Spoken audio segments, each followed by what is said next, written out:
Hmm? So, my grandfather found a picture of my... No, I didn't find it. I tried to construct the picture from memory. That's his drawing. Yes, yeah. So... Yes. So this is... Her name was Paula. And this was my great-grandmother's older sister who died around 45. Yes. And she was great with her hands. She made flowers and stuff for the monks, the vestments. Yeah, for the vestment of the priests, for the church. When my brother Charlie was becoming a priest, she set a room for him to make a little chapel. She made a chapel in the house? Yeah, and with the mask, all her hands. Everything she did. She was unbelievable. You mean she was working in the actual room with construction? Yeah. Oh, wow. Oh, she was, I'm telling you, I never met a woman with that capacity. That. It's too bad, back then she really couldn't have a profession probably. She couldn't be an architect or... Well, she was in demand because everybody comes to her to do things. Oh, yeah? They paid her? Yeah. Oh, she used to work for the monasteries to make the silk flowers, the beautiful little ornaments for the altars. Oh, I wonder if anything still exists. Oh, she was unbelievable. Do you have anything that she made? Nothing. She didn't have kids. She never married. Well, you were her kids. So. Yeah, we were. You see these hands? You see how ugly my hands are? This talking about Aunt Paula. I was born. This is another that Aunt Paula comes in. When my mother was with me, pregnant with me, okay. Her father was always very jealous of her because she was very pretty. Wait, I'm God sorry. That's all. Your mother's father? Yes, was jealous of her? Of his own daughter, yeah, because she. What? For some reason, there was something in him that he was spiteful of her. She never liked her. As a matter of fact, at one time, this is sad to say, but just to give you how much he really didn't like my mother. They were eating at one time, and she asked for another piece of meat or something, and he says, if you reach for it, I'll stab you. That's crazy. Your family's nuts. And this guy was not an ignorant. This guy was a brilliant person. This guy was a bandmaster in the English Navy. He had the band. He's director of the band. Something was bothering him with my mother. So that she kicked her when she was having me. She kicked her and she went down all the steps. And I was born with my hands like this. Wow, that's horrible. I could not straighten my hand. But they took me to doctors and they put pallets in here to straighten them up. I don't remember none of this. Well, yeah. But at one time, this is Aunt Paula for you. She was doing the dishes because she was a fantastic cook too. And I was a baby crawling. And I was crawling behind her. She stepped backwards without noticing. And by miracle, she stepped on both my hands. Oh my God. And they were straightened the way they are. Are you serious? I am very serious. That is such a nut. Oh my God, what a story. Oh, there's a story and how. That she stepped on both my hands and she heard the cracking of the bones. Oh my God. And in the meantime, when she screamed, she disturbed me. But then when she saw me with my fingers, she said, oh my God, sister, this is a blessing. A blessing. Took her to the doctor. Yeah. Oh my God, I mean, your hands are fine. Very talented too. They are. So let's talk about his talent. Yeah, but one more thing now. Then I finished tell you about Paul. After we came to America, we wanted to have an American-born baby, right? Oh, what were they? Anchor babies. You guys have your anchor baby. No, just that's one time Nannu wanted to really become pregnant. Anyway, and just so happened, the day that Aunt Paula was born, okay, I had a dream at 5:30 in the morning. And Paula appeared to my dream. This is no nonsense. This is the truth. She said to me, she says, you had 3 kids. You're going to have a girl today. In the dream. And you are to name her Pauline. That's for me. You owe me that much, she said. Wow. I get up in the morning. Nanna, all of a sudden she's got the pain. And went to the hospital. The hospital, they told her, no, it's too early. You do maybe 3 o'clock this afternoon in Astoria, because she was born in Astoria. Well, we went in there in Astoria, right? Went to we waited there, and she said, "I'm gonna have a baby." She says, "I don't know, but I'm gonna have a baby. I'm not gonna go home again. Keep me here." So she knew. So they kept her here. We went home, but they kept her just in case. Sure enough, she gave birth by herself. By herself? Because they tried to hold her back, give her retardant pain, whatever it is. And she delivered the baby by herself. In the hospital? In the hospital. No one came? No. But they came to say have the baby. There was no doctor? Not only that, I'm going to go a little further. When they checked her out, they thought she needed stitches, normally do. And she said, "I don't need stitches." She said, "This is my fourth one." Oh, God. So, and that's the end of Paula. And that's New York. That's New York, yeah. Something. They tried to hold in 1956. Yeah. Aunt Paula was born 1956? Yeah. I thought she was younger than that. I thought she was born like 1960 or something. No. Well, she's going to be 60 this year. Wow. In October, she'll be 60. Wow. Well, now you know the story of her namesake. So it was Katerina Mccullough was your mother. That's my mother. And actually, it's not Katerina. We know her as Katerina, but with the birth certificate, when we came to America, Jane Catherine, not Catherine Jane.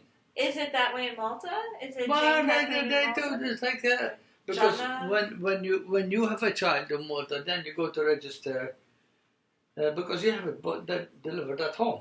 So you have it registered at the police station. Within a week's time, you gotta go. Police fill up the papers. That is not that way now. Oh, it's different now. Malta is so bureaucratic now. I still don't have my work permit. Oh. I give up. But you don't need a work permit. No, let's forget that. Let's go back in time. You have dual citizenship. Katerina. So when you go to the police station, you do it. What is the name of the child? Parents, grandparents, etc. And what are you gonna call him? Or call her. So that's it. You go. So like Nanna's father, your great grandfather. It's like not his name is. They call him Winston, but it's not Winston. It's not. Because I got the birth certificate. So what's his name? Joseph Winston. Joseph Winston Mccullough. Okay. Yeah. All right. I have it on tape. And Nanna, Catherine, but you go. It's Jane Catherine. Nana is your mother. Yeah. So my great-grandmother. The great-grandmother, Jane Catherine. Isn't it? Buznana?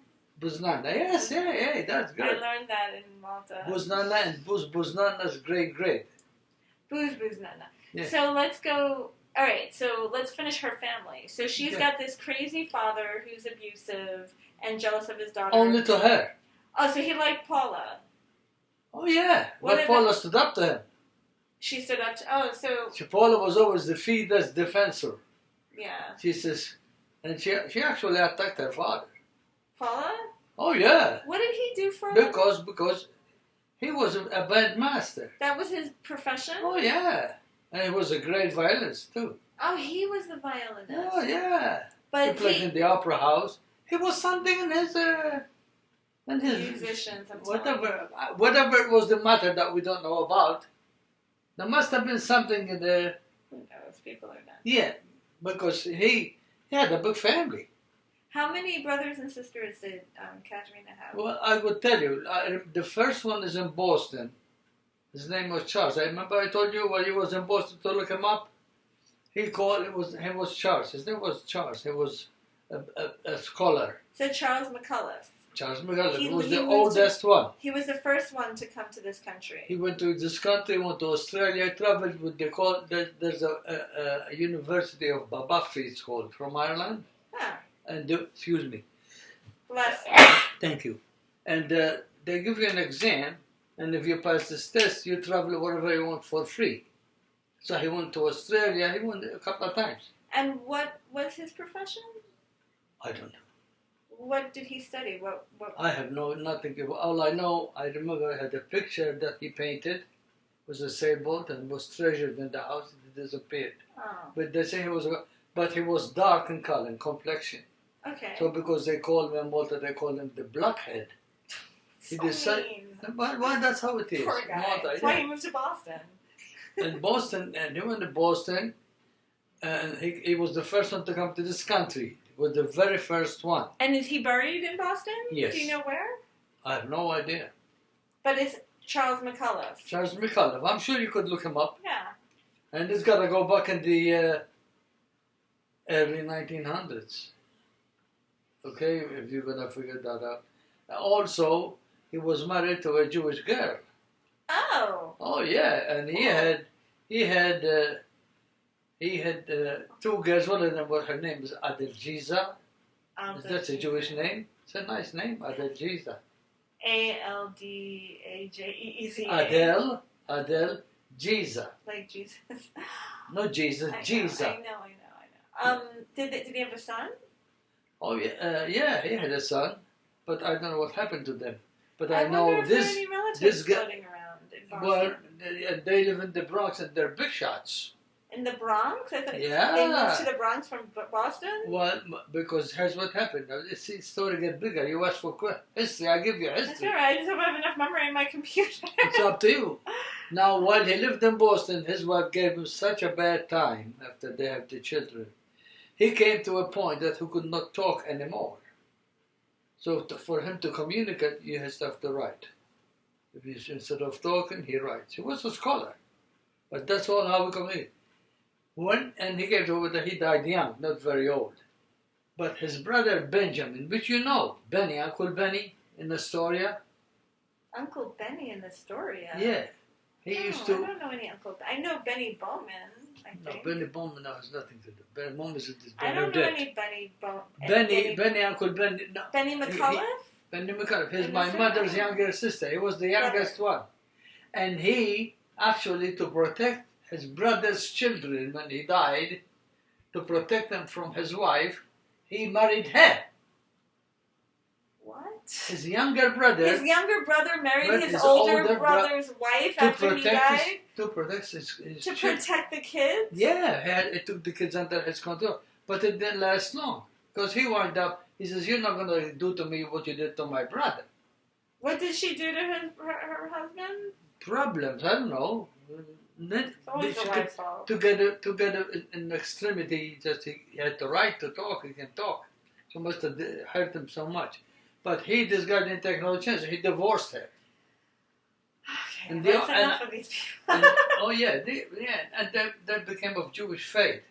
But when Uncle Benny died in Astoria, right, they came to the funeral home.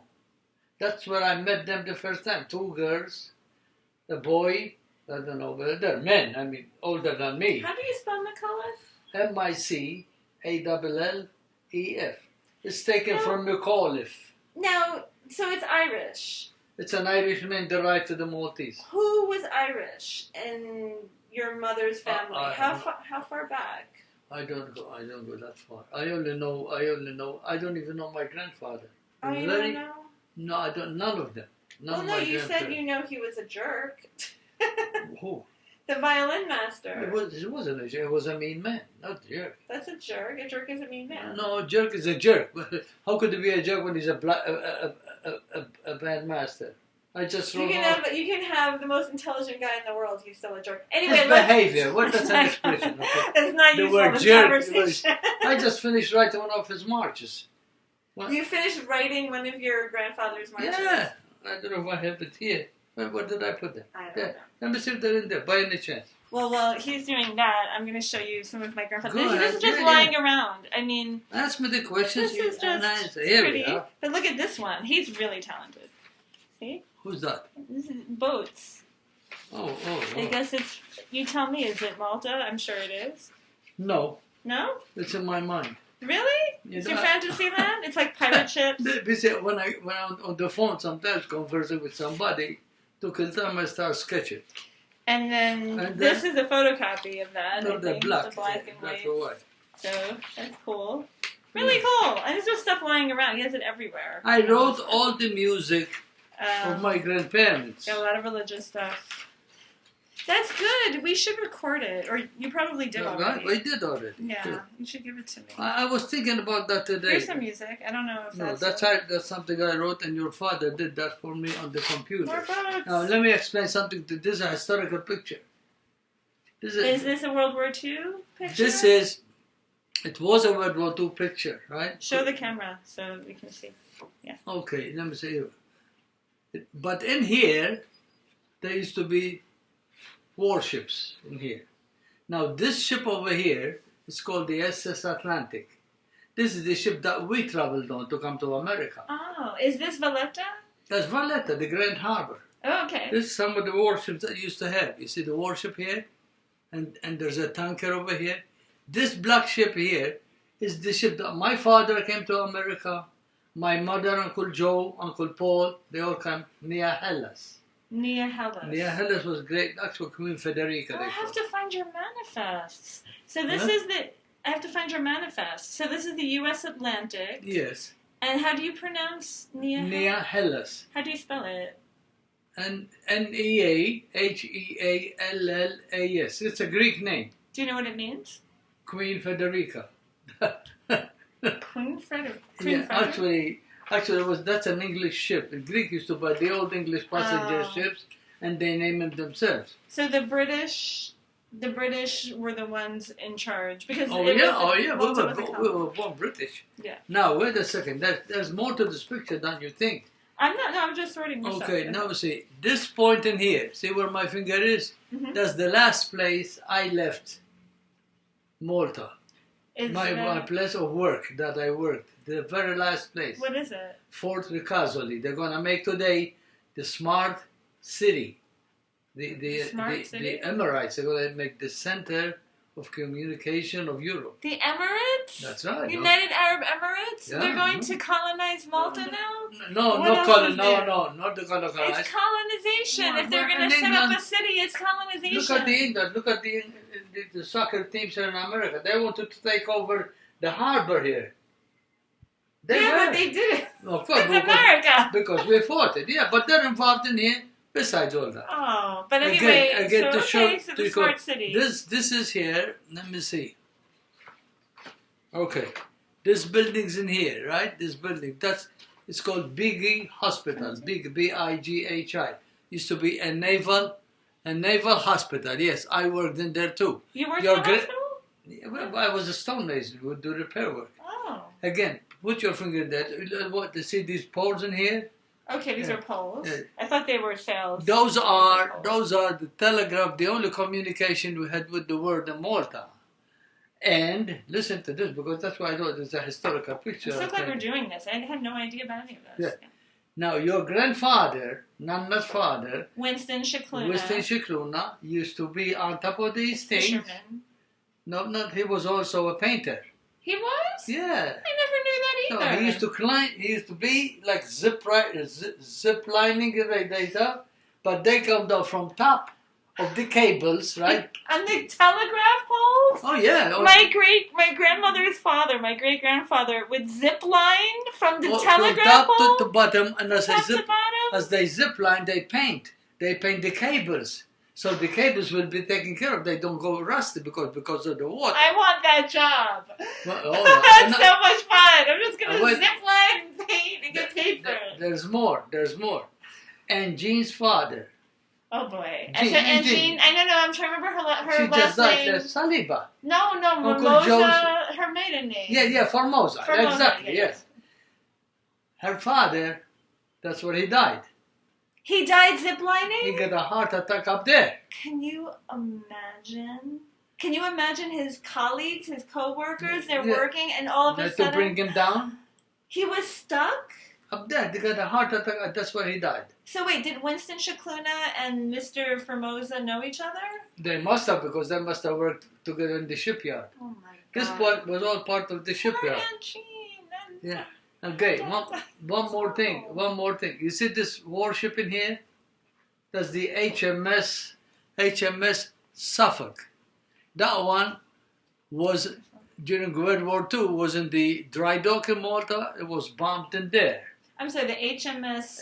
Her Majesty's Service. Her Majesty's Service. That's the Navy. That's for the English Navy. That ship was dry docked for repairs. They bombed it in there. She used to actually defend us with she's on poles. She used to defend us. But then when they sunk it, the what they call the caissons, they had to open, and it was drowned there through the whole World War II. And you got to see the scene. You mean the ship was just bombed and it just was in the harbor? It was in the you know what a dry dock is? No. A dry dock is an area, part of the harbor, that the ship goes in, they empty the water, and they do the repairs. Dry. They drain the water from the harbor? Not the harbor. The dry dock is like an area. Let's say it's like a coffin. Let's put it this way. Oh. Where the ship goes in there. Oh, that's interesting. Yeah. So they pump it out? What they do is this. The ship goes in the dry dock. Then they put the caisson, which is the door that closes the water, separate the ocean from the thing. Then they open the water, drain it out. That's why dry dock. Okay. That's really interesting. Yeah. And they'll be laying on posts like this. You see the ship like this. Huh. With poles holding on the side to keep it steady. They do. But when the bomb did, the ship collapsed in there. Oh. And then just to avoid more problem, they just put the water back in. And I saw there, after World War II, when they dried the dock up, you see this rusty ship laying on its side like a skeleton in there, with the guns laying in there. Oh, with the side. So that's why I told you this is a historical picture. Wow. See? Let me see if there's How long was it there? During World War, maybe 4 years. And what happened to it, do you know? They scrapped it. Oh. They found bodies in there and everything. They found bodies? Oh my God, I didn't realize. I thought it was empty. They could they could not take them out. How old were you? I was about 16 years. Wow. So you're 16, 17 years. Yeah, I was an apprentice. What was in there? This is nothing. This is a tugboat that when the ship comes in like this, they guide it in. You have a lot of tugboats in the picture. More, One, two. Is this a tugboat? No, these are sporting things. These are the people boarding. See, the boats in here and then they board the steps into the ship. See, that's how we did. The colors are exactly the same. So we've got, these are the tugboats my grandfather, my Nannu, was referring to. And which one? This is the one you went on, right? This is the Atlantic. No, the white one. This is yours. This is the U.S. Atlantic. That's the SS Atlantic. So they're all boarding. These are the people going and up that and is down. So wait, you entered from another boat? You had to take a little boat out? Yeah. Oh, that's interesting. Yeah, they from the jetty to there. And the other was near Hellas. And this is the... That's nothing. That's just like a regular ship here and there. And these are the telegraph poles. What about this? That's the big, that is the Fort Ricasoli, which you're going to call it, they transform it to a smart city. Well, you know, Malta, I was so surprised when I went there because I felt, and this is a few years ago, Malta is more advanced than here, technologically. Well, I mean, really. Well, I'll be honest with you. When I came to this country here, sad for New York. But they are more advanced in the sense what I'm saying. Because they start early.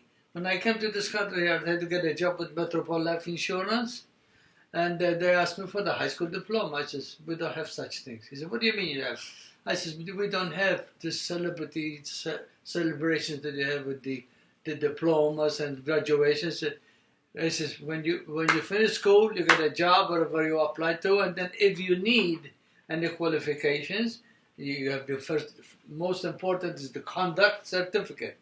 Now in Malta, it's a little different. Now in Malta, they have all these offices to verify your credentials, and then you take a year, and then after they verify your credentials, then you have permission to send your credentials to another office so they can verify the verification of your credentials and maybe give you a permit 2 years later. Now they get very much modernized, but in my time when the schools were falling apart, with the bombs, I was going in school in World War II.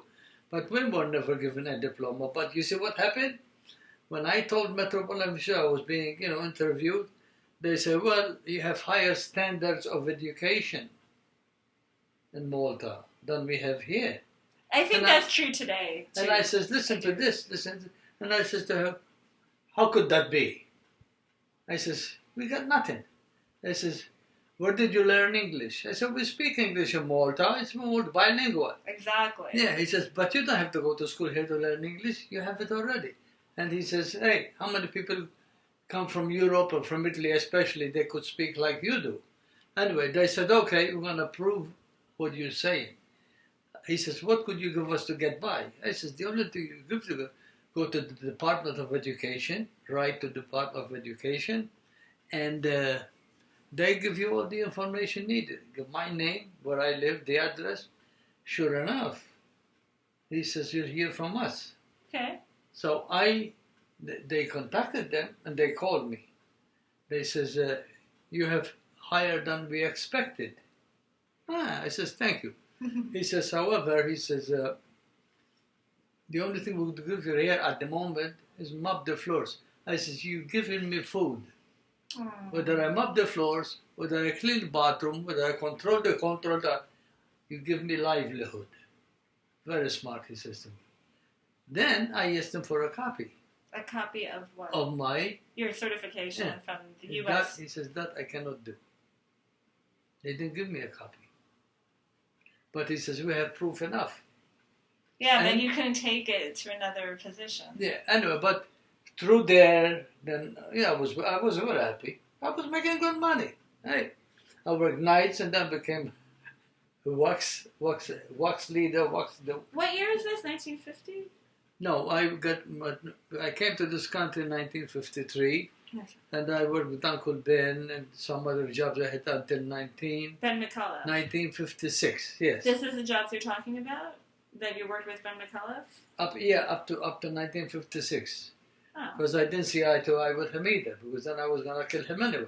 What a surprise. I chased him and we had Maltese people working for him. Let's just keep it. Anyway, but anyway, they accused me of something, were doing things to discourage me. But anyway, I stayed. There was an Irishman. I love him. He said, John, don't stay here. This is not a place for you. He says, go to Metropolita Life Insurance. Oh, okay. I said, how do I get there? He said, just go file an application. And I listened to him. And you and they gave me a job. Wow. Yeah, they gave me a job. And I liked it. Oh, then from there, from wax approver and waxer on the floor and leader of this. Anyway, I gradually, wherever I go, I advance. I know. Then they gave me a job as an elevator operator, which I loved. I loved it, especially the freight car.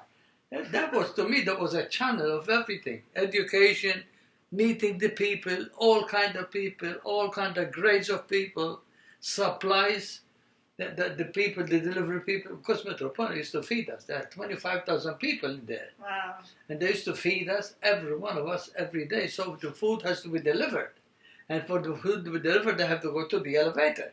And I was the elevator operator. And John, give me a trip, please, give me a trip. Here's a couple of fishes for you. Here's a bag of potatoes. And milk, every day, boxes of milk. I had my own route in 50-story building in there that I used to give my milk that they give me to the people.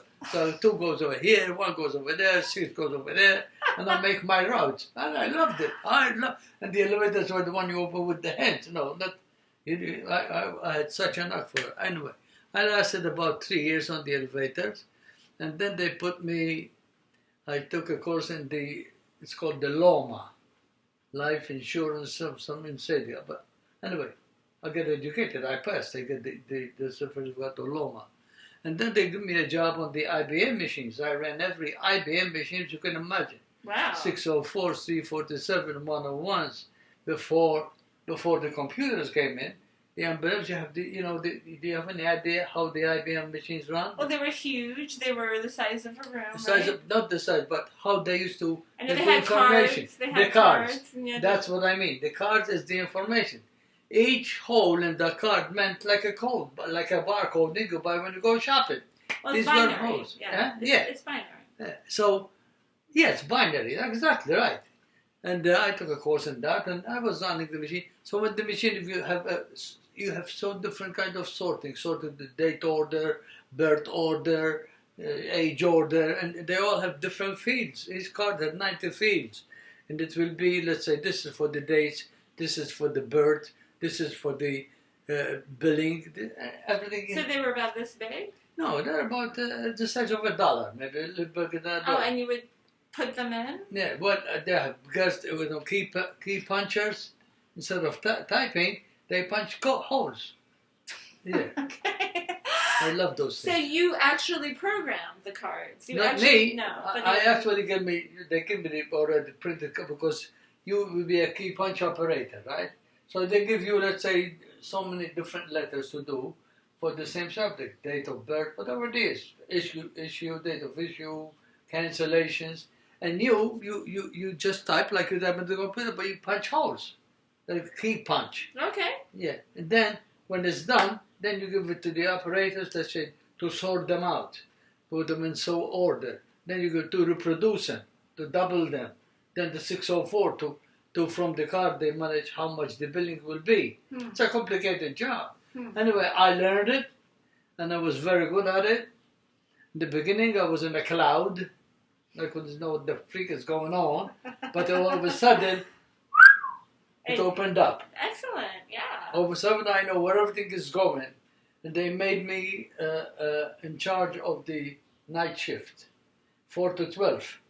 And they gave me, the part-timers used to work for us. But they were all experts. I knew nothing compared to these guys.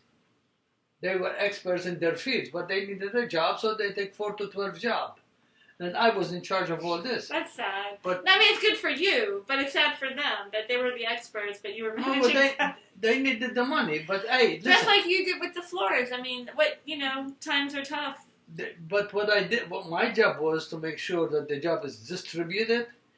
I would tell you do the sorting, you do the punching, you do the 604, you do the 101s, you do the producer 500. And they all loved you. Huh? And they all loved you. They did. I know. All your crews. You were always managing people, and they always love you. Because I'm fair. I am very fair. That's why they love me. And both girls and boys. Oh, women work there too? Oh, Jesus. Good. Plenty. Good for Metropolita. And Francis, to run the your father used to come in there. But anyway, I had that job, and I loved that job very much. From there, of course, they gave me another job as a claim approver. A claim approver. You approve the claims. In other words, you put a claim. I was sick in the hospital. This cost me so much. It's a horrible job. And they give you a limit. Like you could approve up to $4,000, $5,000. When I came to a point, I was to approve about $25,000. But I did not like the job. It sounds like a terrible job. I made a lot of mistakes. Because you have too much responsibility over people's lives. You have no idea the people's life, and they have the blacklist of the doctors, blacklist of the hospitals that they overcharge, the frauds. You got to check all this out before you approve. Huh. And I must admit, I made a couple of mistakes. Well, who wouldn't? Yeah, but anyway, and I wanted out. And then when I wanted out, finally they granted me to go. They didn't want me to leave. I says, I'm not good at this job. I says, it's driving me crazy. Right. I says, they put me in computer when the Univac came on. You remember the name Univac? You have no idea. The Univac. What year is this? Are we in the 60s now? Yeah, in the 60s, yeah. Yeah, about maybe 62, 63. 62? Yeah, in the 60s. So but from there I went to Malta. So you were doing the claims in the late 50s? In the early 60s. In the early 60s. Okay. Yeah, early 60s, the claims. And then they put me, I got a job finally on the computers in Univac as a tape changer in the beginning, and then you learn. Then I was in charge of the 200 system. I was in charge of Microsoft. He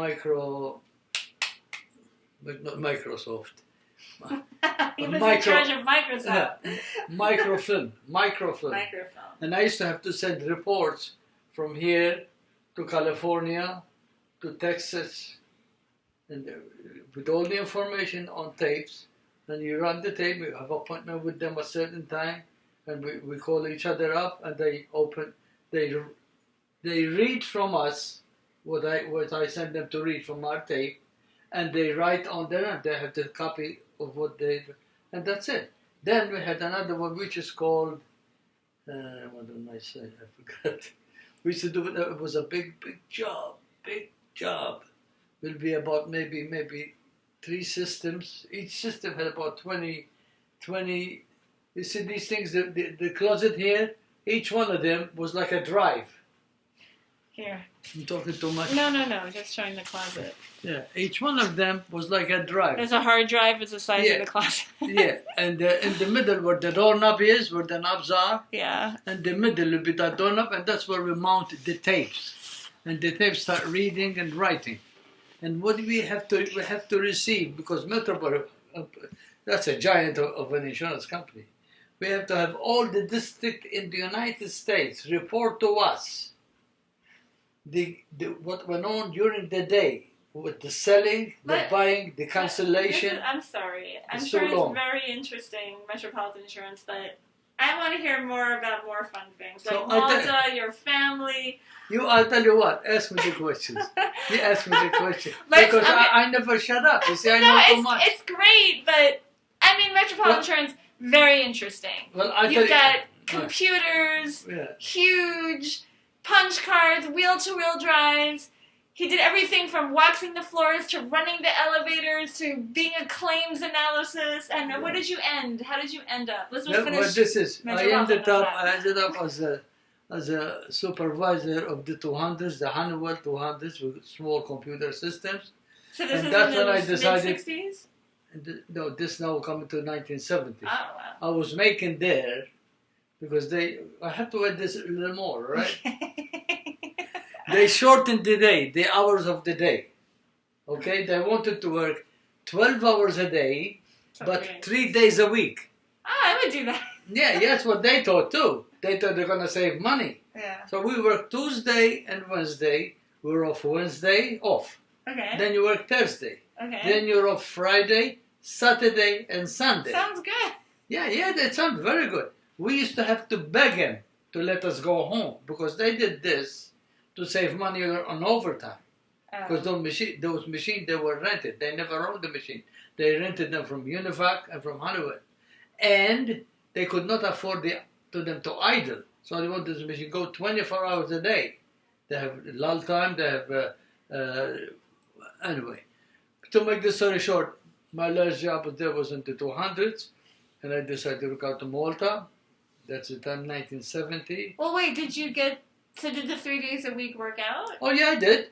But it worked out? Because I was making about $700 a week.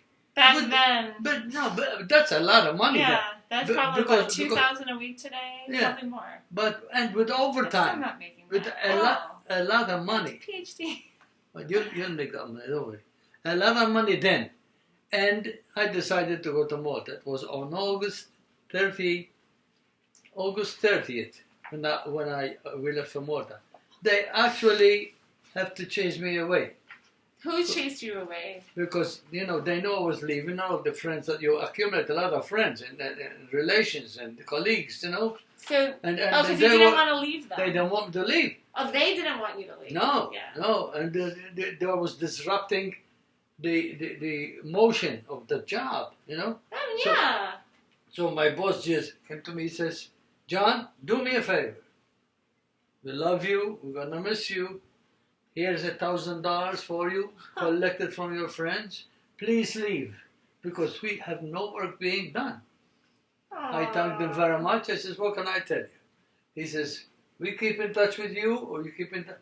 Up to a year's time, I was writing 25 letters a week from my friends, and we dropped off easy. And I was in Malta only 1 year and 10 months. And what I have accomplished in Malta 1 year and 10 months, I could never believe it. All right, let's. Okay, that's enough. Ask me the questions. Well, no, I'm gonna stop it because we can go again. I just want to stop it here because I don't want I'm one showing my footage. artwork there too. Look, that's a dream. This is a dream, I didn't know. That's a dream. So it's not anything specific. That's a dream. What happened in your dream? I was in here. Let's go closer. I was in here. Take it out. Yeah. Okay. I was in the middle where that lake is, you see? And I had always, you see it right there? Yeah. I was in the middle of here, someplace in here.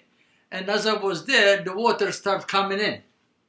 Oh, I have those dreams all the time. Yeah, the water started coming in. And I am here knowing what I did not want to go in this tower because I was afraid of this black tower, somehow in my mind. But something telling me, you keep running. I could not come up here because it was terraced, you see. I couldn't climb. But they say, there's something told me, go straight forward and there's the light that guide you through. That's how I saved myself. And I got up in the middle of the night and I sketched it. Wow. I had to sketch it because I didn't want to forget. This ugly son of a CB in there, I was so afraid of it. And that's how exactly with the stairway in here. And that was I don't know whether it was the evil in me or something like that. So that's what you think it represents? Like inner evil. To me it represents evil, danger, and safety. That's what it represents. So what was here that led you? That was the way out. Because there was like a little light coming in here. You see the light? And that was the only one that I could escape. And then after that, water. Do you think that the light represented something? I don't know. It was the fear that I had in me, I guess. But that's really nice. I mean, I love this picture. I like the tower. I mean, not that I like evil, but I don't... It doesn't look evil to me. It looks like a nice tower. It looks very evil. To me, it looked very evil. See, frightening. For me, I'm writing a children's novel, and in my children's novel... It's a long story. A little girl runs away from an abusive home. She gets lost in the woods. The woods turn into this magical realm of Trazia. And Trazia, there's a Mother Nature figure called Lady Forest, and she is dying because Fury, which is like a demon or witch, she's overtaking the land and she's poisoning all the trees and spreading oil. And I don't mean poisoning the trees. She's cutting down the trees. Yeah, but it's still a children's novel. But she lives in Mischief Mountain, and there's a dark, of course, but there's a dark castle. No, that's what it reminds me of. But Lily comes and she saves the day. She cures. Well, if you look at this picture, it's very serene around there, very nice scenery and all that. But if you see, like in here, it's kind of rough, to survive from the water. Let's name the castle. What should we name the castle? Black Tower. Black Tower, it works. The Black Tower. But this is the narrow street in here. I'm running and looking at the tower to stay away from it. And I'm running around, but when I get to this point, I woke up. Is the water coming in as you're running? Water was coming. No. The water was coming from every direction. Actually, from the back here, you see the water coming. But as I'm running, I didn't observe the water, but it was risen. See, I always have dreams that I'm on a beach. Sometimes it's rocky, usually it's sandy, and the water is coming in. And sometimes the water takes my things. Sometimes they're children, and the water is taking the children, and I'm going into the water and trying to save the children. But I'm always having dreams that the water is coming in, taking things away. But I often have dreams I'm flying too, so that's better. But you see, I call this picture the way of survival. There's always a way to survive. Yeah, this is nature. It's a way to survive. Yeah. Cut the tower down. But the tower is a symbol of evil, I think, the way it is. Yeah. Looks like an abandoned thing, but it's what... It's like an evil in yourself, but I'm glad you chose the path of light. Okay. Thank you. You're welcome. How about that picture over there of the lighthouse? Picture, believe it or not, that's crayons. Crayons? Like Crayola? Yeah, that's all crayons. You want to put it in? Okay, I'll put it up. No. Okay, I'll get it. Alright, this is probably a good time to pause. No, it's all. That picture in there is nothing. I don't need explanation. Here, this is the picture we're talking about. Crayons. He made this picture out of crayons. It looks like paint to me. I mean, the one on the right is made of paint? Yeah. You painted the... Yeah. It's watercolor or... Watercolor. I think watercolor. And, let's see. Wait, can you... I don't even know. I can't really see. There we go. Oh. Well, watch out. Don't trip. So that's watercolor. Yeah. And that's crayon. But they look exactly the same to me. In fact... The crayon one looks... Here, I'm going to take it anyway. There's a lot of details. Oh, look, you have seagulls. I can't believe this is crayon. It's crayon. It's amazing. So I can't draw a stick figure. Why didn't I inherit this? I could give you a test. I really can't. No, I can't. I am so bad. I wish. When I teach English or ESL and I'm trying to draw something on the board to explain a point to students who can't speak English well, they laugh at me, and I usually get a student to draw it for come me. here, I'll give you a couple of lessons. Yeah. Nobody taught me how to paint. To do something. This is beautiful. I love this ship in the distance, and I love the colors. And that's the Maltese history, I guess, in my mind. You know, Oh. this you have to explain. Well, Hajarim. This is. Yeah, let's go there. No, you put that in there. February 2nd, 1981. The disc light. That's what it says. Yeah. 81. I was 10 years old. I like that picture, though. I really like. I do too, except I can't get it straight. I like how the frames match. Yeah. No, you explain this picture, okay? Well, I explain part of it. I don't think I can explain it as well as you can. You will explain. Oh, look what I bought today. This is for my mermaid parade tomorrow. Isn't that cool? That is cute. That is cute. I am going to be a mermaid in a parade, and I hope I have fun. So now, this part here. Who knows? Okay. Okay. This part in here, this part only, this part. This I found in a farm in Malta. Yeah. It looks like a cave or something, like the little caves in here and there. So Malta is made of limestone. Yeah, it's all limestone. Which is why there are still all these amazing prehistoric Neolithic temples there. And limestone is super porous. It's easy to dig through. So there are tunnels that date back 7,000 years. And there are also tunnels that date back to World War II that people dug out to hide from the bombs. That's right. Now, all these rocks that I have, some of them are illegally here. Not supposed to move them. No one told me. I didn't knowingly take anything but I'm glad you illegal. did. I'm glad you did. So I marked this one. You want to set it up for them? Sure, I'll hold it.